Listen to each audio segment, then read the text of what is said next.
কাছে খুব কমন যেটা মানুষ আজকাল নিয়ে আসছে বিভিন্ন জায়গা থেকে শুনে যে একটু ভাত খাবো কি, হার্টের অসুখ আছে, আবার ভাত খাওয়া কতটা নিরাপদ। সবাই বলছে এখন ভাত খেলে নাকি ওজন বেড়ে যায়, সুগার বেড়ে যেতে পারে, তাই ভাত কি খাবো কি খাবো না।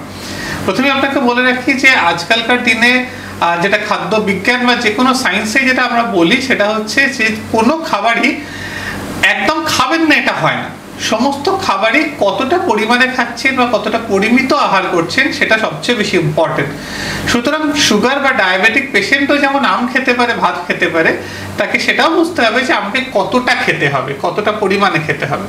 সুতরাং ভাতের কথাতে আসি একটুখানি। ভাতের মধ্যে যেটা থাকে সেটা হচ্ছে মেনলি কার্বোহাইড্রেট, অর্থাৎ ভাতে প্রায় 75% কাছাকাছি কার্বোহাইড্রেট থাকে। সুতরাং আপনি যদি 50 গ্রাম চালের ভাত খান তাতে কিন্তু 32-33% মতো কার্বোহাইড্রেট থাকছে, আর থাকছে তাতে অ্যারাউন্ড 3% মতো 3 গ্রামের মতো আপনার প্রোটিন, আর বাকিটা অল্প পরিমাণে আপনার ভিটামিন B12 থাকছে, আরো কিছু ভিটামিনস থাকছে, সামান্য পরিমাণে, খুব নেগলিজিবল পরিমাণে ফ্যাট থাকে।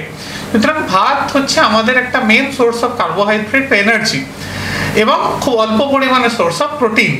এখানে একটা জিনিস মনে রাখতে হবে যে আমরা যত দামি চাল খাবো, মানে যত রিফাইন্ড করা চাল খাবো, তার মধ্যে থেকে কিন্তু তত বেশি ফাইবার বা এই ভিটামিন জাতীয় জিনিসগুলো বেরিয়ে যায়।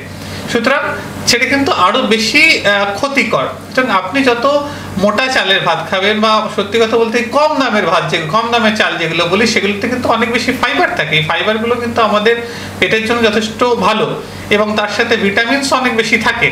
তো সেই চালগুলো খাওয়া মাচ বেটার দেন একদম রিফাইন্ড সাদা ভাত চাল খাওয়ার থেকে। সুতরাং যেটা বলবো সেটা হচ্ছে ভাত আপনি নিশ্চয়ই খান, একবারও খেতে পারেন, দুবারও খেতে পারেন, কিন্তু অল্প পরিমাণে খান। সেটা আপনার ওজন হিসেবে, আপনার বয়স হিসেবে, বা আপনার সুগার আছে কিনা সেগুলো হিসেবে আপনার ডায়েটিশিয়ান আপনাকে বলে দেবেন যে আপনি কতটা পরিমাণে ভাত সারাদিনে খেতে পারেন। সেটাকে আপনি একবার, দুবার বা তিনবার ভাগ করে খান, আমার কোনো অসুবিধে নেই। সুতরাং একদমই এরকম নয় যে ভাত খাওয়া শরীরের পক্ষে অত্যন্ত অস্বাস্থ্যকর, একদম নয়। পরিমিত আহার করবেন যাতে কার্বোহাইড্রেটটা মাত্রাতিরিক্ত না বেড়ে যায়।